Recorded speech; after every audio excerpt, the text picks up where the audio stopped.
បាទជំរាបសួរពុកម៉ែបងប្អូនទាំងអស់គ្នានៅក្នុងសង្គម YouTube ទាំងអស់គ្នាបាទថ្ងៃដែរខ្ញុំមានបាទចង្គមខ្លាឃ្មុំបាទថ្មីទៅជាវបាទថ្ងៃហ្នឹងបាទណាបាទទៅជាមកថ្ងៃហ្នឹងបាទនេះបាទណាហ្នឹងហើយខ្ញុំបាទទៅជាវបានថ្ងៃហ្នឹងបាទម្ចាស់តែមួយជាមួយ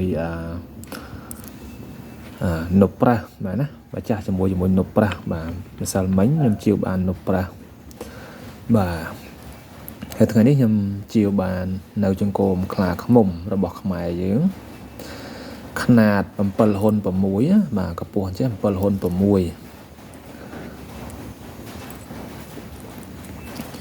បាទប្រទាលចេះបាន2ហ៊ុនហើយគាត់ស្រោបហើយស្រេចមែនណាជារបស់ដូចថាដាស់ប្រសិទ្ធិអភិសេកបានចំនួន2វត្តដែរហើយអញ្ចឹងណាបាទជាមួយតួអង្គនុបប្រាស់នេះបាទណាហ្នឹងហើយចឹងមកចាស់តែមួយណាខ្ញុំជាវបានអញ្ចឹងថ្ងៃនេះខ្ញុំដាក់ចែកជាវនៅចង្គមខ្លាឃ្មុំណាប៉ុន្តែសូមបញ្ជាក់បងប្អូនថារបស់ចង្គមតាន់ណាបាទភាគច្រើនគឺមានទាំងហើមអត់តែចង្គមតាន់មិនថាចង្គមខ្លាចង្គមតោទេបាទគឺត្រូវតែមានស្នាមប្រេះអញ្ចឹងតិចតួចណាបាទស្នាមប្រេះអញ្ចឹងតិចតួចបាទស្នាមសរសៃសក់អញ្ចឹងណាបាទតែមកខាងនេះហៅទាំងហើមវាណាវាប្រេះបាទអញ្ចឹងវាលេងប្រេះលេងអីហើយលេងតណាហើយបាទស្អាតណាបាទស្នាមប្រេះតិចតួចប៉ុណ្្នឹងឯងបាទអាចយកគ្រប់ថែរក្សាបានຂະຫນាត7ហ៊ុន6កម្ពស់វាប្រទាលបាន2ហ៊ុនបាទហើយមួយអង្គនេះក៏ខ្ញុំជាវមកបានយូរដែរហើយបាទណាបាទកម្ពស់6ហ៊ុន6ប្រទាលខ្ទង់បាទ1ហ៊ុនជាងអីហ្នឹងឯងបានវាស់ដែរហើយនឹងនេះជាកូនកែវមួយគូដែរណាបាទខ្ញុំដាក់ចែកជាវនៅក្នុង YouTube អស់លោកណាមានបនិស្ស័យស្រឡាញ់នៅវត្ថុស័ក្តិសិទ្ធិអាចចែកជាវយកទៅគ្រប់ថែរក្សាបានបាទស្អាតណាចុងចង្គមស្អាតបាទនេះជាចុងខ្នាយកាច់បាទរបស់ខ្ញុំបាទនេះយើងប្រៀបធៀបបាទនុបប្រាស់ខ្លាចជាថ្មហើយនឹងនុបយើងធម្មជាតិណាហ្នឹងហើយនេះគេហៅថាកន្លែងគល់ស្នែងណាបាទគល់ស្នែងបាទអញ្ចឹងបាទ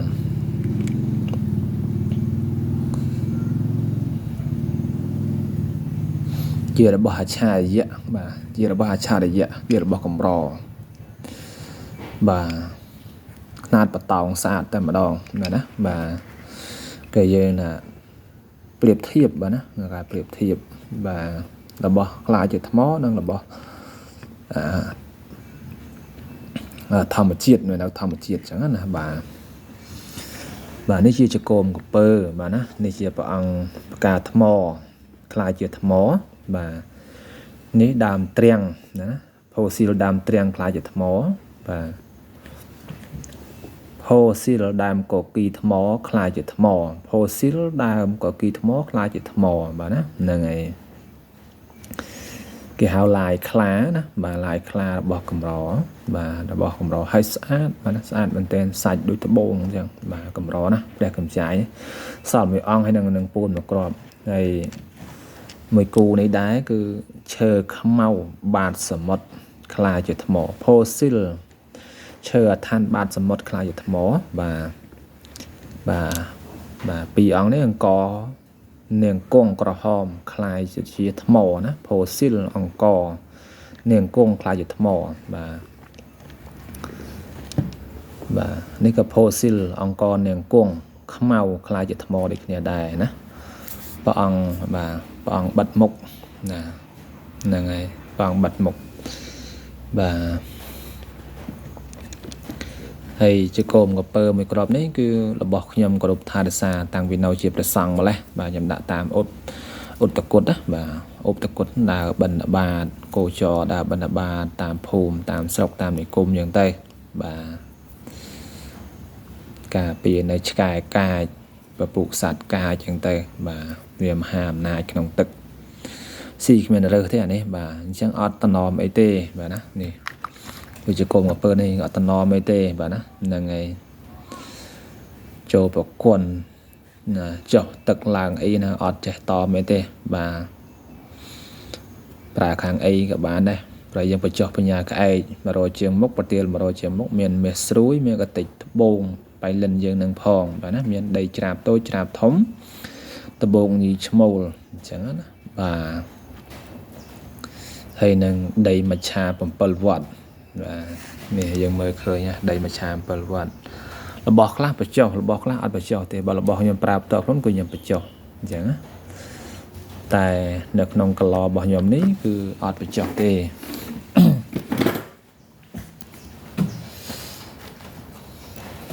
បាទ